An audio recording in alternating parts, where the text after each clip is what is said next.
Hi, I'm Jim O'Connor, and this is the Married Guy's Guide to Life. Each year, as I stand outside and greet the first snow of the season, I'm reminded of a winter night long ago and a lesson in humility. A lesson taught by a tire with a mind of its own. The theme from a Charlie Brown Christmas TV special was playing in my head as I slid the flat tire off the Chevy Malibu's passenger side rear axle. I reached down and scooped up the 5 lug nuts before the snow covered them and they became lost on the drive of O'Connor's Standard Service, 402 West Main Street, Osage, Iowa. The snow was beautiful, big fluffy flakes just like on TV, hence the Peanuts rendition of Christmas Time Is Here in my head. The gigantic flakes were invisible in the night sky until they fell far enough to be illuminated by the lights above the gas pumps. As you drove down Main Street, our service station stood out like a lighthouse against the dark streets that surrounded it. It was a December Friday night, and I was working alone. All the Osage Green Devil basketball teams were playing away games, so the traffic on Main Street was lighter than normal. It was a quintessential quiet night in small-town Iowa. I loved working on nights like this.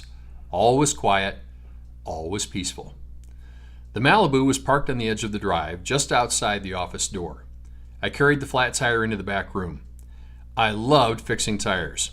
It's dirty, hard work, but I always imagined myself like a surgeon, seeking out the problem and performing an operation to restore the patient to health. If I was successful, the patient would be as good as new, and the customer would be back on the road. I'd be the hero.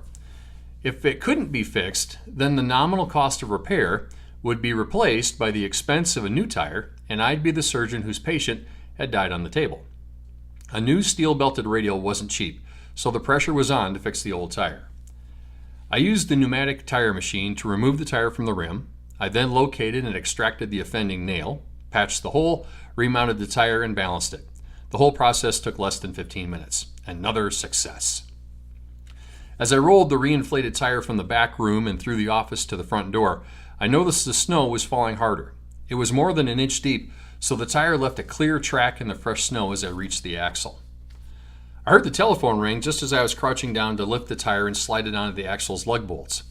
I left the tire standing upright and hustled into the office. I leaned over the high desk and grabbed the receiver. It was a customer asking if his car was ready to be picked up after servicing. My back was to the drive. As we talked, I heard multiple cars honking on Main Street. I completed my business with the customer and hung up the phone. As I returned to the Malibu, I wondered what all the honking had been about. As I came around the passenger side, I looked down to find my newly fixed and inflated tire was gone. Gone, I thought. How the heck could it be gone? It didn't take a bloodhound to sniff it out. Because of the fresh snow, all I had to do was put my head down and follow the pristine tire track in the snow. I mentally removed my sterile surgeon's scrub cap and replaced it with my Sherlock Holmes deerstalker. We had a mystery to solve. The game was afoot. The track led due west and down a slight slope onto 4th Street, a distance of more than 30 feet. Upon reaching the street, the tire took a sharp right and headed north toward Main Street. 20 feet later, I reached the stop sign. No sign of the tire. The track continued north. At that point, I snapped out of it and just simply looked up and across Main Street. Now keep in mind, Osage's Main Street is 4 lanes wide, more than 40 feet, and there it was.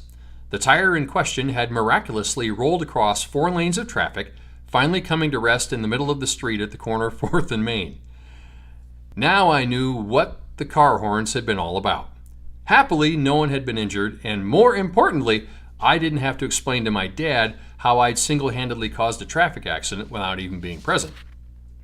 In the end, I retrieved the tire and securely reattached it to the Malibu.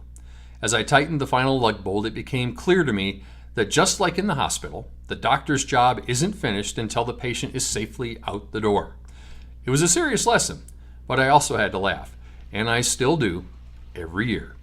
A lesson in humility, delivered by a tire in the snow, only in Iowa. If you like this story, please share it with your friends.